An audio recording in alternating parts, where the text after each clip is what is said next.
ஒரு நாளைக்கு நான் ஒருத்தருக்காவது சுவிசேஷம் சொல்றேன். சுவிசேஷம் சொல்லாம நான் தூங்க மாட்டேன். இந்த வாட்ஸ்அப் ஃபேஸ்புக்லாம் வச்சிருக்கிறீங்களா, தேவையில்லாத எத்தனை மொக்க ஜோக்க ஃபார்வர்ட் பண்றீங்க. டெய்லி உட்காந்து அன்வான்ட் டேட்டா வேஸ்ட், ஒரு பிரயோஜனமும் இருக்காது. எவ்வளவு ஃபார்வர்ட் பண்றீங்க.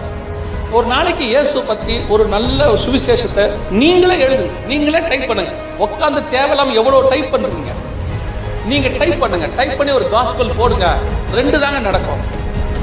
ஒன்று, இந்த மாதிரிலாம் எனக்கு அனுப்பாதேன்னு சொல்லுவான். சரி விட்டுருங்க, பரவாயில்ல, நம்ம அனுப்பணும் வேணான்ட்டா விட்டுருங்க. ஒருவேளை அது ஏற்ற நேரத்திலே அவனுக்கு போகும்.